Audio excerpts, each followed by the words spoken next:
For all my academic friends, it is an exciting time of year because it's time to set up your academic planner. So keep watching because I'm going to be doing the setup of the academic sprouted planner. Now, full disclosure, I am not an academic planner. I am in a yearly planner. So I'm doing this a little fictionally to set up a couple scenarios that may resonate with you. Whether you're a student yourself or you have kids in school, or if you just work in the school system, or heck, you just want a fresh planner in the middle of the year. Whatever it is, I'm going to walk you through it. Here is our academic planner. So the planner runs from August 2022 through July 2023. So this video is about setting up the planner. If you want to see a full walkthrough of the actual planner and talking more about the sizing and details of it, I have another video. I will link it up here. But this is going to be setting up your planner, which is the most exciting part. So first, let's talk about what tools we need. Here is what you need. A pen, some highlighters. These are even optional, but I would highly recommend it because this is really going to help out your planner. So, but the biggest thing, you want a pen. You can also have stickers and other things to decorate later if you want to, but the most important stuff you're going to be writing in with pen, and then you're going to help with organization through the highlighters. So first, I want to tell you the order of how I'm going to do this. So we have the beginning pages of the planner, kind of your planner set up, just like every other planner out there. And then there is going to be the monthly spreads that need to be filled in as well.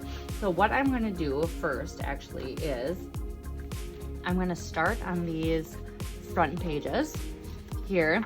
Then I'm going to be going through the monthly spreads, filling stuff in there, followed by going backwards and then doing the front pages as well. The reason I am doing that is because these front pages take a little bit of heart and thought to it. So I like to get some stuff done first. I get excited about filling all this other stuff in first before going through and really taking my time and thinking about this part. So that is how we are going to do it. If you are somebody who really likes to go in order, do all the really thinking parts, all kind of the meaty deep dive first, go for it. You can absolutely do that. So you can just flip ahead to this video and then come back. But I am going to start with the blank pages. It is going to be here just before the start of your August spread. So on these pages, you can do whatever you want, but I think since this is at the beginning of your planner, that this is going to be a great area for really setting you up for success, kind of keys that you are going to be doing, color coding, anything that is going to serve you for the rest of the planner. I think this is a great spot to do it. So I'm going to start by writing out my schedule and then a color code key. And I'm going to color code by school subjects, my kids' needs, and my personal needs. So let's get started.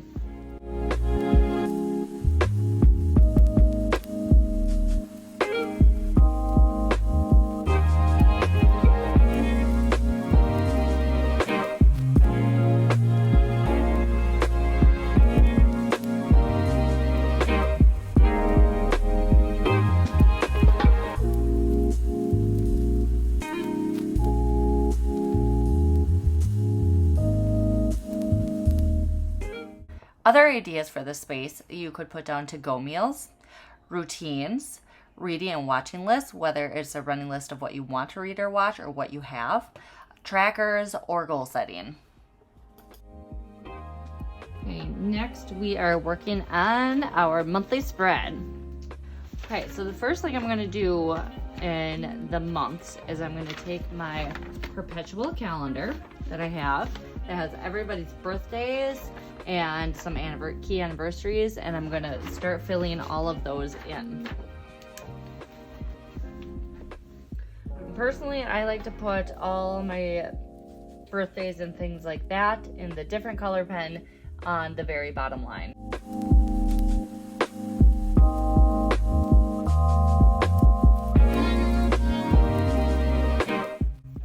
Okay, so I will go through all the months and fill all that in according to my perpetual calendar. Next, I will then go in and fill in what I have here, using whether my class syllabus is or knowing what my kids' schedule are. And so I'll just start filling those in and anything I know ahead of time for the year. And then I will go ahead and use that key to highlight everything that needs to be highlighted.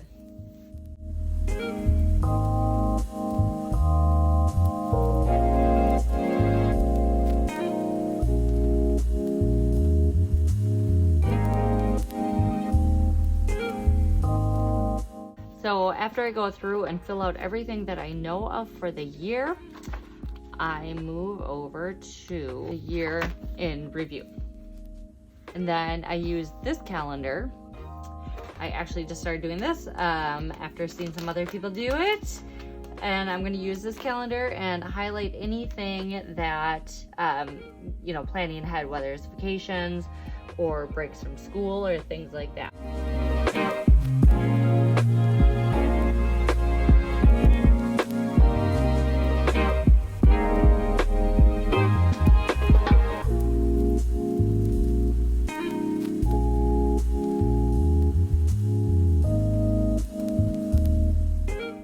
We have all that filled in. I love all that kind of tactical stuff.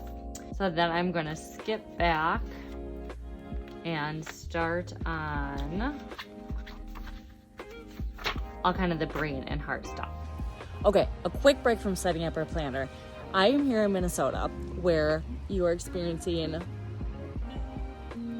1 of 4 months. That is like nice here. So here in Minnesota, our school system doesn't start until after Labor Day, typically.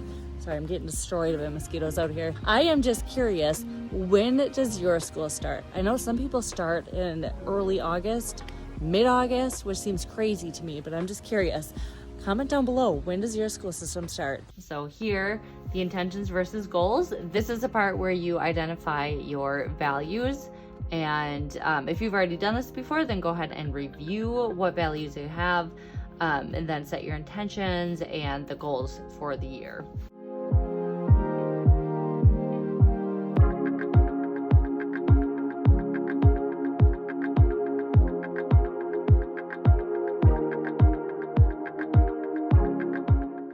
So I will go through and finish kind of the high level values, and then I will put my intentions here.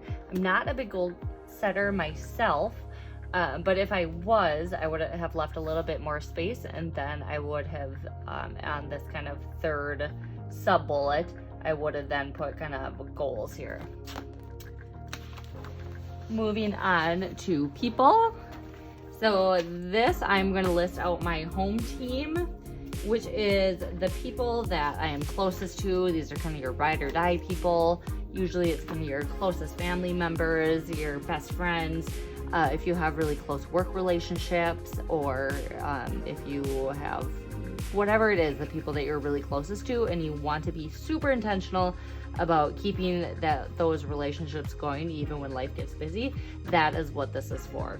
So I am going to fill out my home team and then put my intentions of how I want to stay in touch with them and how often.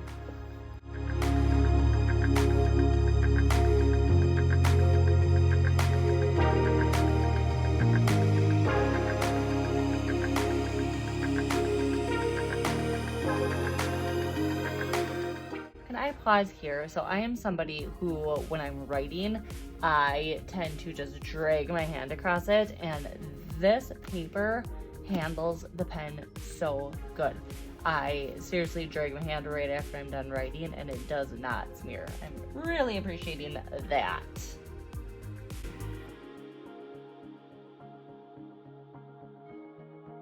I will go fill that out, but just something like that for my mom. I might put see twice per month, call weekly.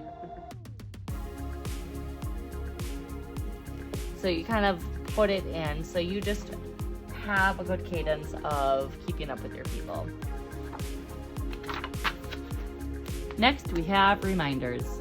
So it's just stuff that you don't want to commit to your monthly spreads yet, but you want to remember them here.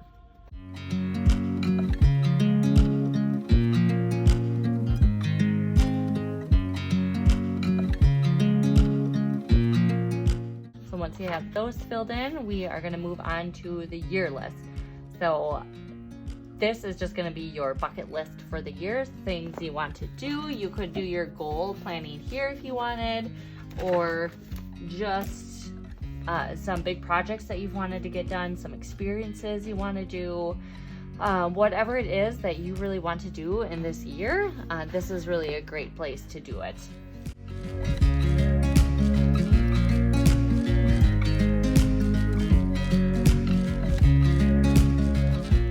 Okay, for hopes, we're ending on hopes for the year ahead. So I think this is great to end on, since you have a really full picture of your year right now. You've gone through and done your monthly spreads. You've filled that out to the best of your knowledge. You've gone through and you've done the heart things and reminders, your year list. So this is a really great time to do this now that your head is kind of in that place. So fill that out for what are your thoughts, what are your hopes, what are your what do you want to be feeling, what do you want to do, what do you hope to accomplish, do you just want to survive, like what is it for the year ahead that you are really hoping for. But lastly, after you do that, you are set up for the year. So you just want to fill in your pocket then. I think a great thing to have back in the pocket, your perpetual calendar. Stick that in there so you don't lose it. I also like to do any stickers. If you have stickers that you tend to use on a regular basis, you can really stick that in there. I also like keeping in my pocket invitations. So here's some of my current ones. I've RSVP'd to them. I've written them down in my planner, but there's just some details on there, or if I want to go back and reference it, that I keep them right there in my pocket until I'm ready for them. So you got your pocket ready and you are good to go. You mark your spot and you are ready to start August. So there you have it. Really fun, right? Don't be afraid to break it up into 2 prep sessions. It's a lot of work. Take your time and enjoy it. Now I want to hear from you. What is your favorite part about setting up a planner? Is it getting everything on the monthly spread? Is it doing those beginning pages? What really fills you up when you're doing this? I'd love to hear from you. Let me know in the comments below. Thank you so much for watching, and I hope you have a great day. Look, I found a frog.